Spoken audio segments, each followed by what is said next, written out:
13.7 million Soviet civilians killed by German forces during the occupation of 1941 to 1944. Not soldiers. Civilians. Men, women, children, elderly.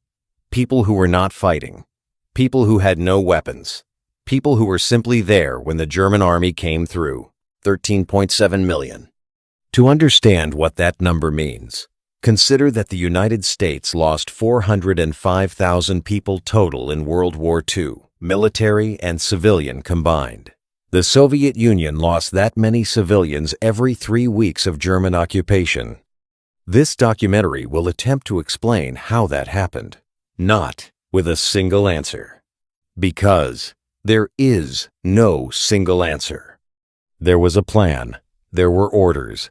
There were men who carried out the orders. There were men who went beyond the orders. There were systems designed to produce death at industrial scale. And there were 13.7 million people who did not survive the result. The decision to treat Soviet civilians as a resource to be consumed was not made after the invasion began. It was made before the first German soldier crossed the border.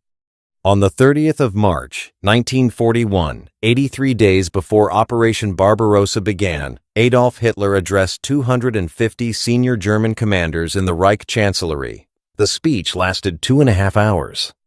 Hitler told his generals that the coming war against the Soviet Union was not a conventional military conflict. It was, in his exact words, a war of extermination, a Vernichtungskrieg. The laws of war that governed conflict in Western Europe, the Geneva Convention, the Hague Regulations, would not apply in the East. Soviet commissars' political officers were to be shot on capture. Not imprisoned, shot. Soviet prisoners of war were to be treated as subhuman, not as soldiers with rights, as subhuman. The civilian population of occupied territories was to be exploited for German economic benefit until they were no longer useful. The generals listened. Some objected privately afterward. Most did not object at all. The economic planning for the invasion was as detailed as the military planning.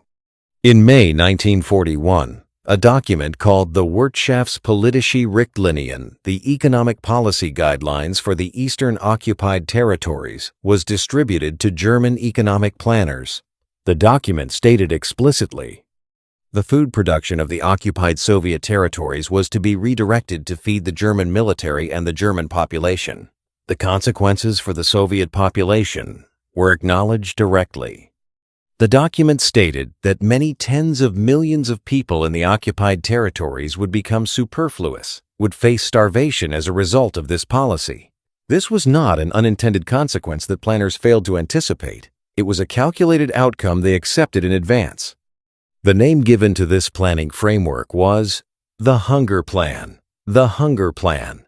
Before a single shot was fired, German economic planners had determined that the food supply of an occupied Soviet population of approximately 70 million people would be redirected to German use. They calculated the deaths. They accepted the deaths. They planned around the deaths. Generalplan Ost. In June 1941, the same month the invasion began, the Reich Security Main Office completed a comprehensive demographic planning document for the long-term future of occupied Eastern Europe. The plan covered an area stretching from Poland to the Ural Mountains. Its conclusions were as follows. Within 20 years of German victory, 31 to 45 million Slavic people were to be eliminated from the occupied territories through a combination of starvation, forced deportation to Siberia, reduction of birth rates through forced sterilization, direct killing of those classified as racially or politically undesirable. The remaining population, estimated at 14 million, would be retained as a slave labor force for German agricultural and industrial exploitation. Generalplan Ost was not implemented fully because Germany did not win the war. But its assumptions that Soviet civilians were not human beings with rights and lives deserving of protection, but a demographic problem to be managed through elimination, shaped the behavior of German forces from the first day of the occupation. The Commissar Order. On the 6th of June 1941, 16 days before the invasion, the Wehrmacht High Command issued the Kommissar Befehl, the Commissar Order. It instructed all German military units to execute Soviet political commissars immediately upon capture. Commissars were not combatants in the traditional sense. They were political officers attached to Red Army units. Under the laws of war, they were entitled to prisoner of war status. The Commissar Order stripped them of that status. Between June 1941 and the order's cancellation in May 1942, German forces executed an estimated 3,000 to 4,000 commissars. The significance of the Commissar Order extends beyond its direct victims. It established, in a formal written military directive, that the laws of war did not apply in the East, that German commanders could execute prisoners based on their political classification. Once that principle was established in writing, the boundary between what was permitted and what was not became something each commander interpreted for himself. Operation Barbarossa began on the 22nd of June, 1941. 3 million German soldiers crossed into the Soviet Union along a front stretching 1,800 miles. The initial advance was faster than any military operation in history. In the first 3 weeks, German forces advanced an average of 30 miles per day. For the civilian population in the path of this advance, there was no time to evacuate.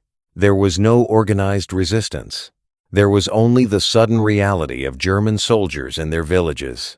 The first systematic killing of civilians began within days of the invasion.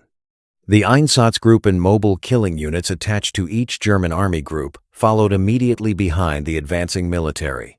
There were 4 main units, A, B, C, and D. Total personnel across all 4 units, approximately 3,000 men at the start.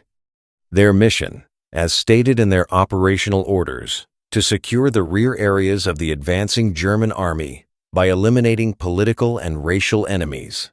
In practice, from the first week of the invasion, this meant the systematic murder of Jewish civilians. The killings began in the Baltic states, Lithuania, Latvia, Estonia, and in Ukraine and Belarus. The method in the early weeks was shooting.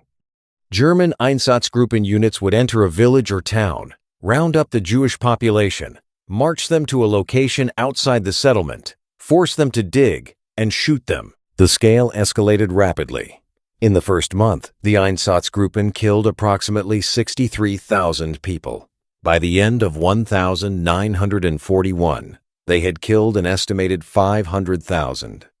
By the end of the war, the 4 Einsatzgruppen units supplemented by German Order police battalions, Waffen-SS units, and local collaborators had killed approximately 1.5 to 2 million people.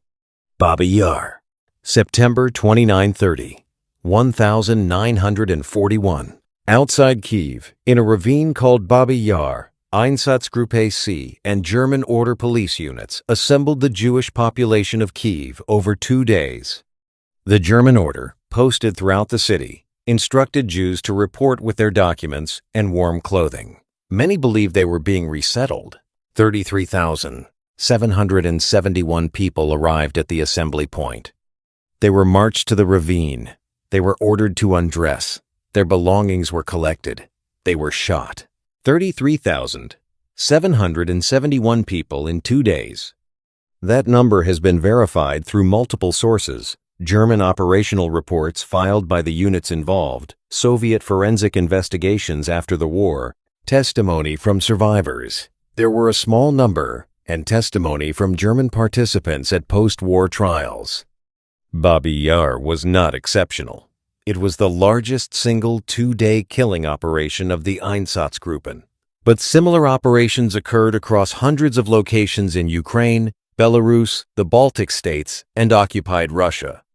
The ravine at Babi Yar was used as a killing site for the next 2 years. By the end of the war, an estimated 100,000 to 150,000 people had been killed there. The treatment of Soviet prisoners of war was a separate catastrophe of comparable scale.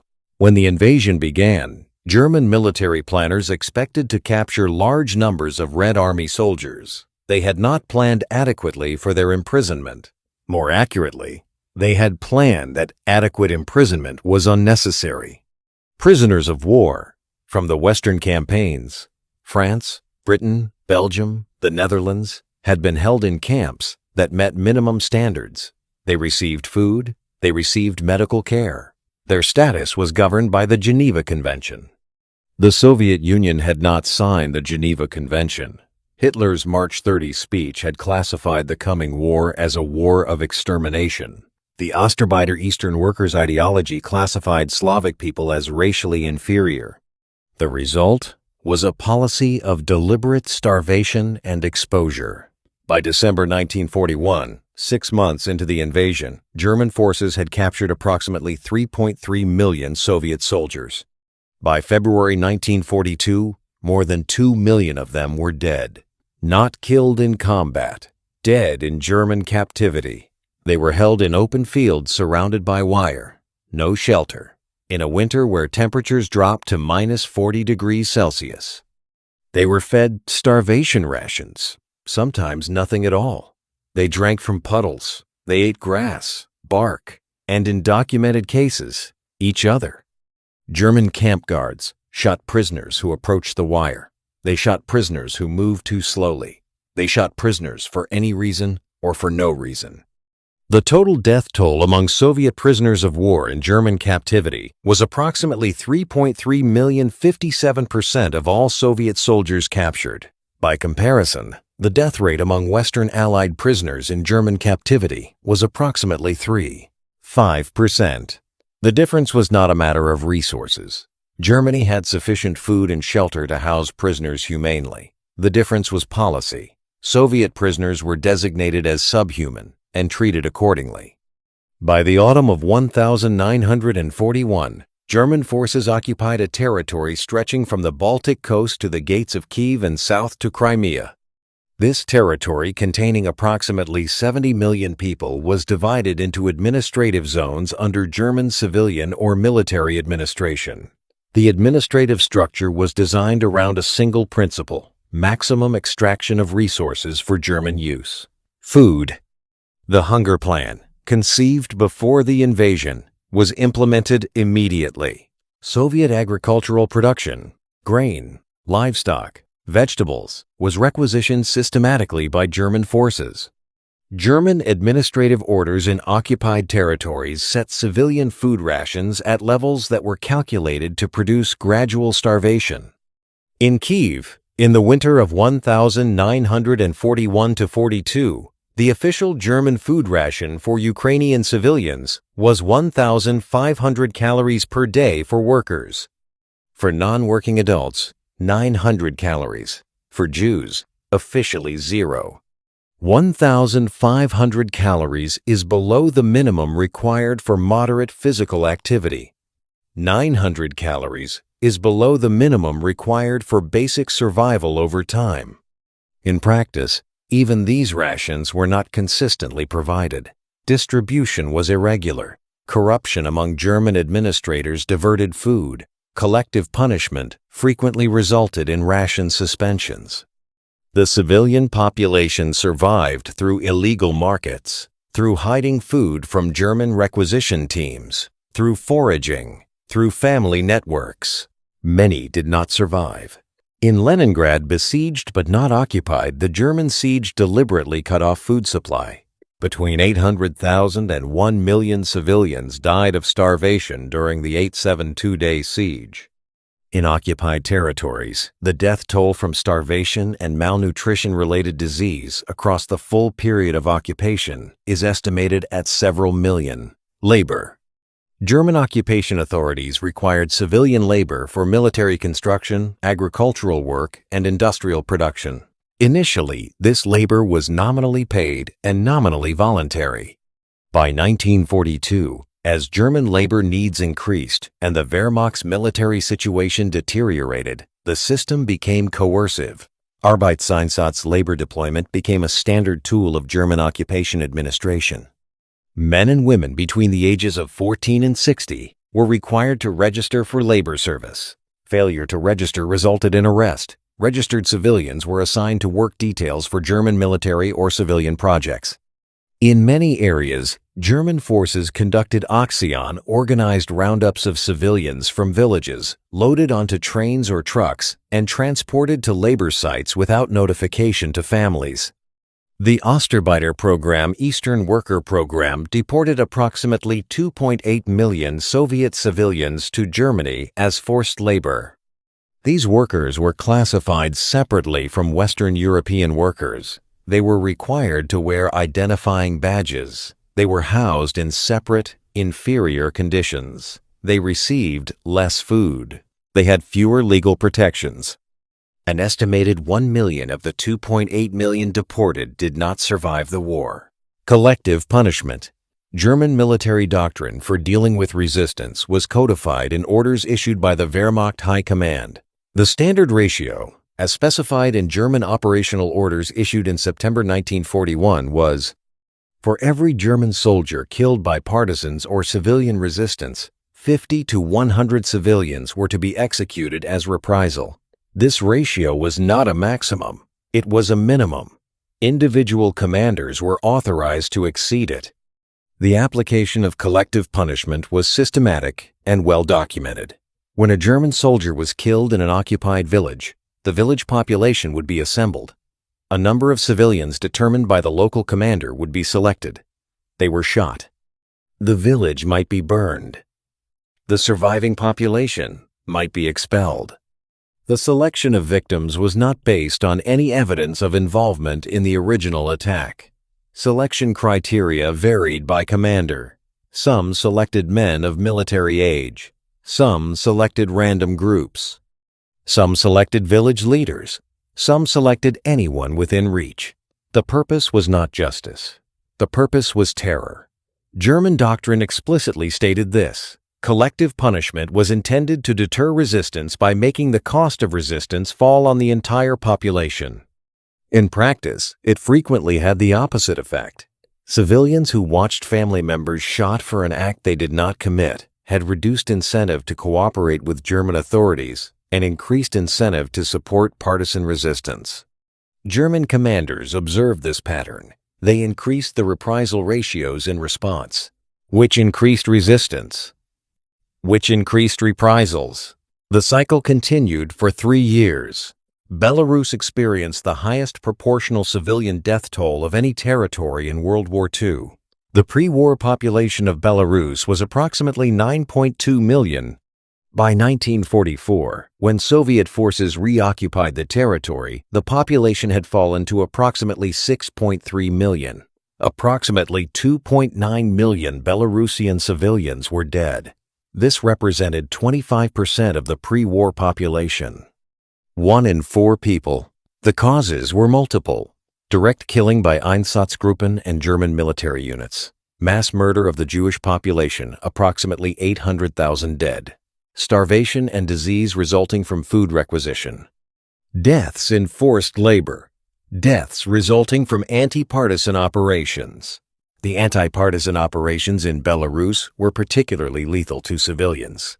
German doctrine defined the civilian population of areas with significant partisan activity as collectively responsible for that activity. This produced operations with names like Unternehmen Cottbus, Unternehmen Hermann, Unternehmen Gunther, systematic sweeps of designated areas in which all civilians encountered were treated as partisan collaborators. The Durlwanger Brigade, a German unit composed largely of convicted criminals, was deployed repeatedly in anti-partisan operations in Belarus. Their methods were documented in German operational reports and in testimony at post-war trials. Villages were burned. Civilians were locked inside buildings, and the buildings were set on fire. Children were killed. Livestock was slaughtered. Crops were destroyed. The operational reports filed by these units recorded the numbers. Civilians killed, villages burned, livestock seized. They were filed as routine administrative documents. By 1944, an estimated 5,295 Belarusian villages had been partially or completely destroyed. 209 of them were destroyed with all or most of their inhabitants. Katyn, the 22nd of March 1943. Katyn was a village in the Minsk region of Belarus. Population, 149 people, 26 families. On the 22nd of March 1943, the 118th Schutzmannschaft Battalion, a German-commanded unit composed largely of Ukrainian collaborators, arrived at Katyn. The village was suspected of supporting partisan activity. The 149 inhabitants were driven from their homes. They were herded into the village barn. The barn was locked and set on fire. Those who attempted to escape through the burning walls were shot. 149 people died. 75 of them were children. 3 children survived by hiding under the bodies of adults. 1 adult survived a blacksmith named Yusuf Kaminsky. Kaminsky was found after the fire, badly burned, crawling toward the body of his son. His son was dead. Kaminsky survived the war. He was interviewed extensively after the war. He described what he saw. He described what he heard. He described what he did, which was nothing, because there was nothing he could do. A monument was built at Katyn after the war. A bronze figure of Kaminsky carrying his son. Ukraine. Ukraine's civilian death toll during the occupation is estimated at 5 to 7 million, including approximately 1.5 million Jews killed in the Holocaust. The non-Jewish Ukrainian civilian death toll resulted from a combination of the hunger plan and food requisition, anti-partisan operations, forced labor deaths, direct killings by German forces. The city of Kharkiv, Ukraine's second-largest city, occupied by German forces from October 1941 to August 1943, is a specific case study. When German forces entered Kharkiv in October 1941, the city's population was approximately 700,000. By the time Soviet forces reoccupied the city in 1943, the population had fallen to approximately 350,000. Half the population was gone. Some had evacuated before the German arrival. Some had been deported as forced labor. Some had been killed directly. Many had died of starvation and disease. In the winter of 1941-42, German authorities in Kharkiv suspended food distribution to the civilian population for a period of several weeks. In a city of that size, in a Ukrainian winter, without food distribution, people died. German administrative records from Kharkiv documented the deaths. The records were filed under routine administrative categories. Leningrad. Leningrad, present-day St. Petersburg, was not occupied by German forces. The German army surrounded it. The siege of Leningrad began on the 8th of September, 1941. It lasted 872 days until the 27th of January, 1944. German military strategy for Leningrad was explicitly stated in orders from Hitler and the Wehrmacht High Command. The city was not to be captured. It was to be starved into submission. Hitler's directive, issued in September 1941, stated, the city was to be encircled, no surrender was to be accepted, the population was to be left to its fate. The food supply to the city was cut off completely. The only supply route was a partial lifeline across frozen Lake Ladoga during winter months, the Road of Life, which could not supply the full needs of a city of nearly 3 million people. The daily bread ration for civilians in Leningrad fell to 125 grams in November 1941. 125 grams of bread per day for a person surviving a Russian winter. At that ration level, the human body consumes itself. Documented cases of civilians dying in the street were common. Documented cases of family members dying at home and remaining unburied for days because surviving family members lacked the strength to move them. Documented cases. Many documented cases of civilians eating substances not intended as food. Wallpaper paste, which contained some organic content. Leather belts and shoes, boiled to extract nutrition. In a small number of documented cases, human flesh. The death toll from the Leningrad siege, 800,000 to 1 million civilians. The German military did not enter the city. They surrounded it and waited. The question that historians have spent 80 years examining is not whether these things happened. The documentation is too complete for denial. The question is, who did this? The answer is more complex than the simple answer that it was the SS, the Einsatzgruppen, the dedicated ideological killers would suggest. The Wehrmacht. The German regular army, the Wehrmacht, has been portrayed in post-war accounts and in post-war German national memory as a professional military force that fought a conventional war while atrocities were committed by separate units. This portrayal is historically inaccurate. The Wehrmacht participated directly in the killing of civilians. At Babi Yar, Wehrmacht units provided logistical support trucks, perimeter security to the Einsatzgruppe conducting the shootings. Wehrmacht commanders issued and implemented the collective punishment orders. Wehrmacht units conducted anti-partisan sweeps in which civilians were killed. Wehrmacht soldiers participated in the starvation of Soviet prisoners by designing and administering the camp system. The Commissar Order was a Wehrmacht order, the night and fog decree under which civilians who resisted were to disappear without trace was implemented by Wehrmacht commanders.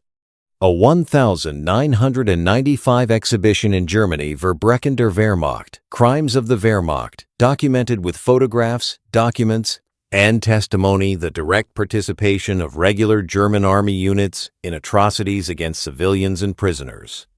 The exhibition was controversial in Germany. It challenged a post-war national narrative that had assigned responsibility exclusively to the SS and exonerated the regular army. The historical consensus after decades of research, the Wehrmacht was not a separate institution that maintained professional standards while the SS committed crimes. The Wehrmacht and the SS operated in the same territory, shared information, shared resources, and participated in the same system of violence. The scale of participation. Approximately 17 million men served in the Wehrmacht during the war. Not all of them participated in atrocities. Many served on fronts where systematic killing of civilians was not a regular feature of operations. But the scale of what happened in the occupied Soviet Union, 13.7 million civilian deaths, required participation by large numbers of people. The Einsatzgruppen at their peak numbered approximately 15,000 men. 15,000 men could not kill 1.5 million people without substantial assistance. German Order police battalions. Approximately 100 battalions of roughly 500 men, each participated extensively. German military administration officials designed and implemented the food policy. German army logistics units transported prisoners to camps where they died. German army officers signed the collective punishment orders. Historian Christopher Browning, in his study of one German Order Police Battalion, Reserve Police Battalion 101, which killed approximately 83,000 people in Poland, documented that the men were not SS fanatics, not ideological extremists selected for their beliefs. They were middle-aged men from Hamburg, factory workers, tradesmen, civil servants, men who had grown up in Weimar Germany, not Nazi Germany. When their battalion was assigned to killing operations, their commander told them explicitly that any man who found the work too difficult could request reassignment without penalty. A small number did. Most did not. The question of why most did not, why ordinary men participated in mass murder, is one that does not have a simple answer, and that historians continue to examine. The Soviet partisan movement was the largest civilian resistance force of World War II. By 1943, approximately 200,000 Soviet civilians were operating as partisans behind German lines. By 1944, that number had grown to approximately 500,000. The partisan movement was not a coordinated military force.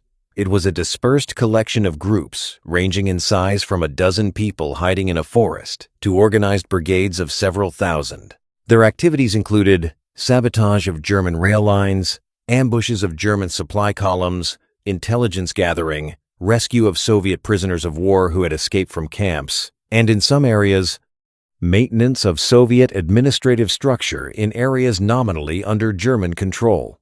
The cost of resistance. The collective punishment policy meant that partisan activity brought lethal consequences for the surrounding civilian population. This was not an accident. It was the intent. German orders explicitly stated that the population of areas with partisan activity would be held collectively responsible.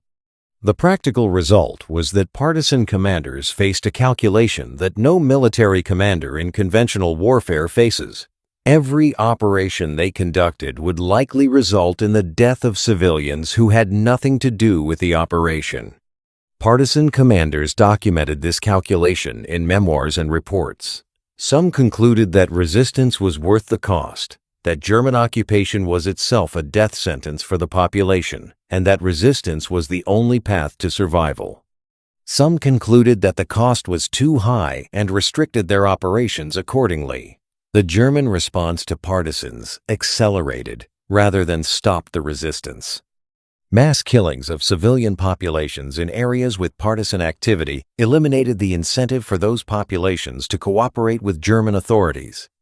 Families of men who had joined partisan groups were subject to arrest and execution. This gave men who were considering joining reduced reason not to their families would be targeted regardless. By 1943, German anti-partisan operations in Belarus were consuming significant military resources while failing to suppress the movement. The evidence for what happened to Soviet civilians does not come primarily from Soviet sources. This matters because Soviet historical accounts of the war were shaped by political considerations. Numbers were sometimes inflated for propaganda purposes. Some events were misrepresented. The evidence for 13.7 million civilian deaths comes primarily from German sources. The Einsatzgruppen filed operational reports to the Reich Security Main Office in Berlin. These reports documented, in precise numbers, the killings conducted by each unit. The reports were found intact at the end of the war. Einsatzgruppe A reported its activities in detailed weekly summaries. A single report from December 1941 documented the killing of 229,052 people in the preceding months. The Ereignismeldungen WSSR event reports, USSR, were compiled from all Einsatzgruppen reports and circulated to senior German officials. 130 of these reports survive. Wehrmacht administrative records documented prisoner of war deaths in camp by camp. German railroad records documented deportation transports. German economic records documented food requisition quantities. These records were seized by Allied forces at the end of the war. They were used as evidence at the Nuremberg trials. They have been analyzed by historians for 80 years. The documentary foundation is not contested. The Nuremberg trials, which began in November 1945, were the first international tribunal convened to prosecute individuals for war crimes, crimes against humanity, and crimes against peace. 24 senior German officials were indicted. The prosecution introduced into evidence the Einsatzgruppen reports, the Commissar Order, the economic planning documents, the prisoner of war camp records. 12 defendants were sentenced to death. 7 received prison sentences. 3 were acquitted. A second series of trials, the Nuremberg military tribunals prosecuted lower-level perpetrators. The Einsatzgruppen trial, in 1947 and 1948, prosecuted 24 senior Einsatzgruppen commanders. 14 were sentenced to death. 4 were executed. The remaining sentences were commuted as the Cold War changed the political calculation of denazification in West Germany. Otto Ohlendorf, commander of Einsatzgruppe D, which had killed approximately 90,000 people, was hanged in 1951. He stated at his trial that his unit had followed orders and that the orders were lawful under German law as it existed at the time. The tribunal rejected this argument. The principle established at Nuremberg that following orders does not constitute a legal defense for crimes against humanity became the foundation of modern international humanitarian law. What the number means: 13.7 million. The Russian Academy of Sciences arrived at this figure in 1995 through a combination of demographic analysis, comparing pre-war and post-war population censuses, and historical documentation. It includes Jews killed in the Holocaust on Soviet territory, approximately 1.5 million. Soviet prisoners of war who died in German captivity, 3.3 million. Civilians who died from direct killing operations, several million. Civilians who died from starvation and disease resulting from German policy, several million. Civilians who died in forced labor, approximately 1 million. The number does not include Soviet military dead, approximately 8.7 million soldiers killed in combat. The combined Soviet death toll, military and civilian, is approximately 27 million. 27 million people from one country, in one war, in 4 years. For context, the entire current population of Australia is approximately 27 million. The villages. In 2004, the Belarusian government completed a comprehensive census of villages destroyed during the German occupation. They documented 9,200 settlements that had been burned or destroyed by German forces. Of those, 5,295 were destroyed along with their populations. 185 of those villages were never rebuilt. They exist today as markers in the landscape, a clearing in the forest, a stone memorial, a list of names on a plaque. In some of them, there are no surviving descendants to read the names. The families that lived there were killed entirely. The record. What happened to Soviet civilians during the German occupation of 1941 to 1944 is documented in more detail than almost any comparable event in history. The German administration produced meticulous records. The perpetrators wrote reports. The system generated paperwork. Those documents survive. They are in archives in Germany, Russia, Belarus, Ukraine, and the United States. They have been read, translated, and analyzed. The events they describe are known. What is less certain, what historians continue to examine, is how to understand the decision-making that produced those events. The decisions were made by individuals. Some were made at the highest levels of the German state. Some were made by field commanders interpreting orders. Some were made by individual soldiers in individual moments. Each decision had a cost. The cost was paid by 13.7 million people who had no part in making it. If you are still watching, this is the kind of history that does not fit into a single video.